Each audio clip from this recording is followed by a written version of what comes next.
आज हम प्रूव करेंगे रूट 5 इज़ इरेशनल। तो सबसे पहले तो आपको ये कन्फ्यूज़न दूर करनी होगी कि रैशनल नंबर कौन से होते हैं और इरेशनल नंबर्स कौन से होते हैं। रूट 5 इरेशनल क्यों होता है? आपने मोस्टली देखा होगा कि कुछ नंबर्स ऐसे हैं जैसे रूट 5 है, इसका हम स्क्वायर रूट निकालेंगे तो क्या आएगा 2.2360 up to so on. Square root ऐसा है जो आगे की आगे चलता ही जाएगा, ख़त्म नहीं होगा। जैसे पाई की वैल्यू होती है 3.14 अप टू नेक्स्ट। ये सभी नंबर जो एंड सो ऑन आगे की आगे चले ही जाते हैं, फिनिश नहीं होते, ये सभी होते हैं इरेशनल नंबर्स। लेकिन जो रैशनल नंबर होते हैं वो कौन से होते हैं? जैसे 2/4। 2/4 को हम क्या लिखेंगे? 1/2। तो 1/2 क्या है? रैशनल, क्योंकि जे क्या है 0.5। इसका आंसर यहाँ पर फिनिश हो गया। पॉइंट के बाद लिमिटेड डिजिट्स हैं, यहाँ पर इनकी डिवाइड टर्मिनेट हो जाती है। लेकिन कुछ ऐसे नंबर हैं जिनका स्क्वायर रूट आगे निकाले जाएं तो वो ख़त्म नहीं होता। अब हमें प्रूफ क्या करना है? Root 5 is irrational. तो इसके लिए हम इसका ना कॉन्ट्राडिक्ट लेकर चलते हैं। हम सपोज करते हैं सपोज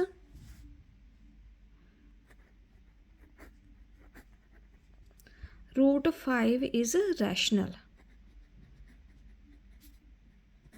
ओके, हमने मान लिया है कि रूट 5 क्या है? रैशनल है। सो अगर रैशनल है तो हम रूट 5 को क्या लिख सकते हैं? a/b। अगर ये रैशनल है तो a/b की फॉर्म में एक्सप्रेस हो जाएगा। समथिंग कुछ ना कुछ इसकी वैल्यू जरूर होगी। अब हमने a और b को ऐसे सपोज करना है कि ये को प्राइम है। अगर इनके बीच में कोई कॉमन फैक्टर है, जैसे हमने क्या लिखा था 2/4। अब इनमें कॉमन फैक्टर क्या है? दोनों में 2। लेकिन ए बी में अगर कोई कॉमन फैक्टर है तो वो नहीं है। हमने सिर्फ ये सोचना है कि इनमें कॉमन फैक्टर क्या है? 1 है। जो भी कॉमन फैक्टर है उसे हमने ख़त्म कर दिया है। Let A and B are coprime. A और बी क्या है? को प्राइम नंबर है। को प्राइम नंबर वो जिनमें कॉमन फैक्टर सिर्फ 1 है।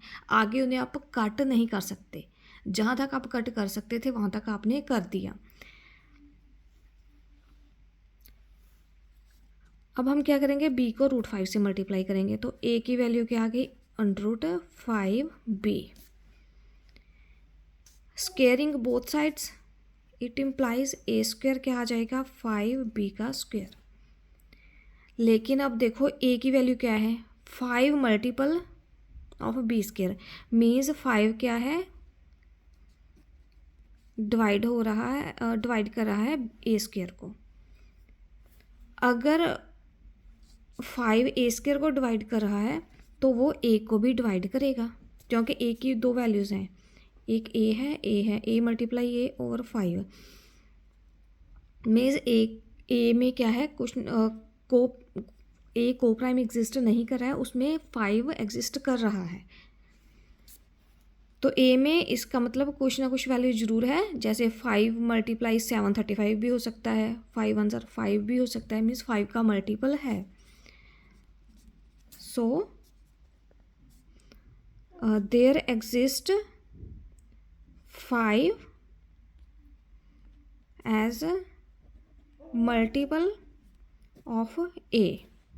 अब a में अगर 5 एग्जिस्ट कर रहा है तो a को आप सपोज कर लो 5k means 5 multiply something means 5 1 5 भी हो सकता है, 5 2 10 भी हो सकता है, कुछ भी हो सकता है।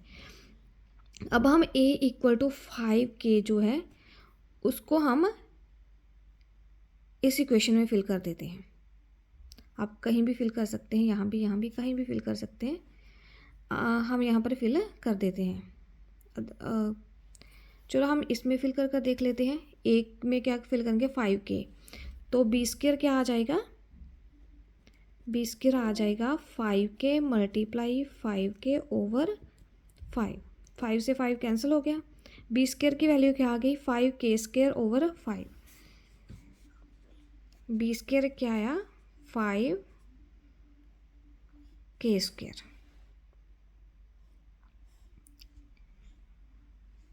आप देखो 5 तो कैंसिल हो गया तो बी स्क्वायर की वैल्यू क्या आई 5k²। अब यहाँ पर देखो अब k² क्या आ गया b² ओवर 5। मीन्स जो 5 है वो बी में भी एग्जिस्ट कर रहा है, अगर ए में एग्जिस्ट कर रहा है तो बी में भी एग्जिस्ट कर रहा है। तो ए और बी जो है हमने सपोज किया है वो दोनों क्या है 5 के मल्टीपल्स हैं। डी की भी कोई ना कोई वैल्यू हो जाएगी, आपको इसे लिखने की ज़रूरत नहीं, आप अपने माइंड में सोचो। हमने प्रूव किया था कि ए में भी 5 एग्जिस्ट कर रहा है और बी में भी 5 एग्जिस्ट कर रहा है, लेकिन यहाँ पर हमने स्टार्टिंग में क्या अज्यूम किया था कि इन दोनों में कोई भी कॉमन फैक्टर है, कुछ भी कॉमन है ए और बी में, तो वो हमने पहले ही ख़त्म कर दिया है। अब ए और बी क्या है को प्राइम है, इनमें सिर्फ 1 ही एग्जिस्ट कर रहा है। लेकिन अब हमने जब प्रूव किया तो क्या एग्जिस्ट कर रहा है 1 नहीं 5 भी एग्जिस्ट कर रहा है। तो इट कॉन्ट्राडिक्ट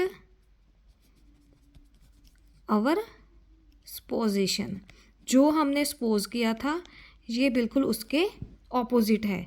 मीन्स ये को प्राइम नहीं है, अगर ये को प्राइम नहीं है तो ये रैशनल भी नहीं है, अगर ये रैशनल नहीं है तो वो क्या है hence √5 is irrational. Hope so आपको वीडियो अच्छी लगी होगी, अगर अच्छी लगी है तो शेयर और सब्सक्राइब जरूर करना।